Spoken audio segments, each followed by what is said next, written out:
Hello guys, नमस्कार। कैसे आप? आई होप आप बहुत अच्छे होंगे। तो साथियों, इसके पहले हमने राष्ट्र निर्माण की चुनौतियाँ अध्याय का पूरा विस्तार से चर्चा किया था पार का। तो अब जो है इसके हम बहुविकल्पी प्रश्न कराएंगे, MCQ क्वेश्चन। तो आप लोग इस वीडियो को लास्ट तक देखिए, क्योंकि यह यूपी बोर्ड के साथ साथ अन्य बोर्ड के लिए भी महत्वपूर्ण प्रश्न है, और जो लोग कंपटीशन तैयारी कर रहे हैं वहाँ भी ये क्वेश्चन बहुत ज़्यादा पूछे जाते हैं। तो चलिए हम शुरू करते हैं साथियों। देखिए, ये MCQ क्वेश्चन है, MCQ क्वेश्चन। अब क्या है, पहला क्वेश्चन है, आज़ादी के समय किन दो बातों पर सबकी सहमति बनी थी? आज़ादी के समय किन दो बातों पर सबकी सहमति थी?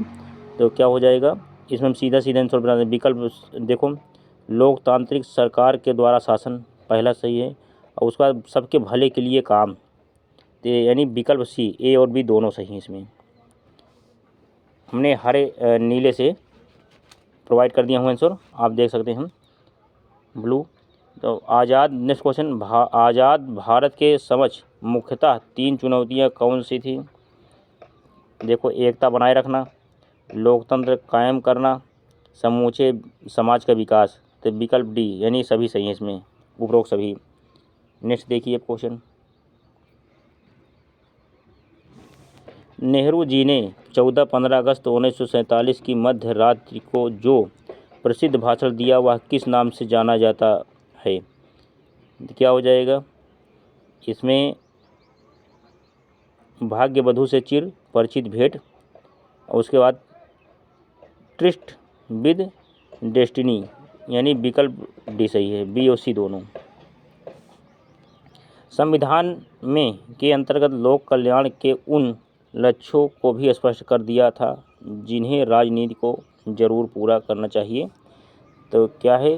राज्य के नीति निर्देशक सिद्धांत। अब नेक्स्ट, अमृता प्रीतम किस भाषा की प्रमुख कवित्री थी? तो क्या हो जाएगा? विकल्प ए पंजाबी। नेक्स्ट देखिए, और अमृता प्रीतम किस भाषा की प्रमुख कवित्री थी? पंजाबी, तो मैंने बता दिया। अब नेक्स्ट, द्विराष्ट्र सिद्धांत किसके द्वारा दिया गया? मुस्लिम लीग के द्वारा, विकल्प सही है। भारत का विभाजन किस आधार पर हुआ? भारत का विभाजन किस आधार पर हुआ था? तो विकल्प बी, धर्म के आधार पर। नेक्स्ट देखिए,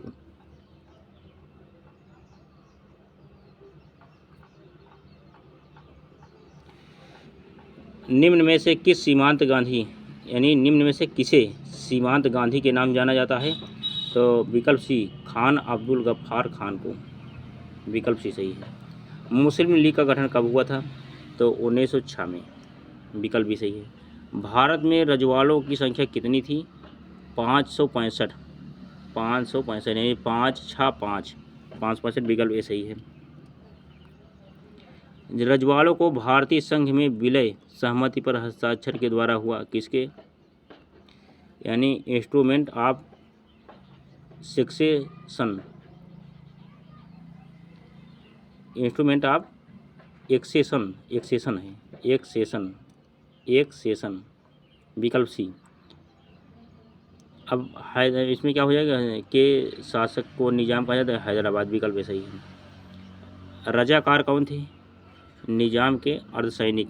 नेक्स्ट देखिए, अर्धसैनिक बल, निजाम के अर्धसैनिक बल।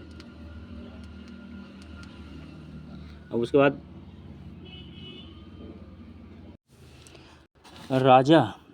महाराजा बोधचंद सिंह का संबंध निम्न में से किस रियासत से था? तो हो जाएगा विकल्प बी, मणिपुर। अब भारत का पहला भाग जहां सार्वभौम वयस्क मताधिकार के सिद्धांत को अपनाकर 1948 में चुनाव कराया गया था, तो सी, मणिपुर में। और कांग्रेस का नागपुर अधिवेशन कब हुआ था? 1920, विकल्प भी सही है।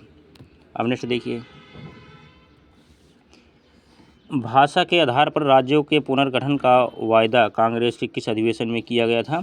तो नागपुर अधिवेशन, विकल्प भी सही है। किस गांधीवादी नेता की मृत्यु भूख हड़ताल के दौरान हो गई थी? तो कौन? पोट्टी श्री रामलू, विकल्प सी। उसके बाद नेक्स्ट है क्या, प्रधानमंत्री ने कब आंध्र प्रदेश नाम से अलग राज्य बनाने की घोषणा की थी? विकल्प डी, 1952 में। राज्य पुनर्गठन आयोग की स्थापना कब की गई? 1953 में। विकल्प बी। महाराष्ट्र और गुजरात राज्य कब बनाए गए? 1960। विकल्प बी। नेक्स्ट, महाराष्ट्र और गुजरात राज्य कब बनाए गए? 1960 में। विकल्प बी। राज्य पुनर्गठन अधिनियम कब पास हुआ? 1956 में पास हुआ था। अधिनियम कब पास हुआ? 1956 में। मेघालय राज्य कब बनाए गए थे? देखिए, मेघालय राज्य कब बनाए गए थे? 1972। विकल्प डी। भारत का पहला राज्य कौन सा था जहां सार्वभौमिक वयस्क मताधिकार के आधार पर चुनाव कराए गए? विकल्प ए मणिपुर। मणिपुर के महाराजा का क्या नाम था? बोधचंद सिंह। विकल्प बी।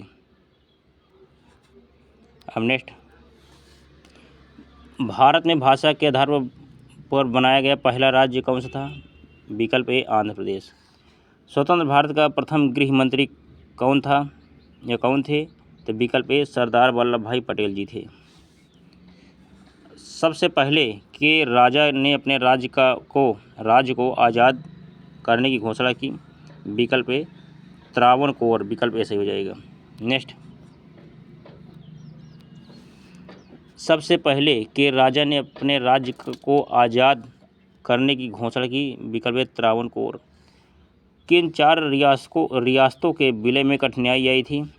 यानी मणिपुर, कश्मीर, हैदराबाद, जूनागढ़। उपरोक्त सभी है इसमें, उपरोक्त सभी चारों जो है सही है इसमें। और उसके बाद फिर गांधी जी की हत्या कब हुई थी? तो 30 जनवरी 1948 को। देख सकते हैं 30 जनवरी 1948 को। तो साथियों, ये क्वेश्चन हुए पूरे, आप लोग इसका जो है अध्ययन कर लीजिए, क्योंकि ये क्वेश्चन बोर्ड के एग्जाम में आ सकते हैं। अब इसके बाद हम नेक्स्ट अध्याय प्रोवाइड कराता हूँ। चलिए, इसी के साथ ये वीडियो हुआ पूरा। मैं अपनी बात को एंड करता हूँ। जय हिंद, जय भारत, वंदे मातरम।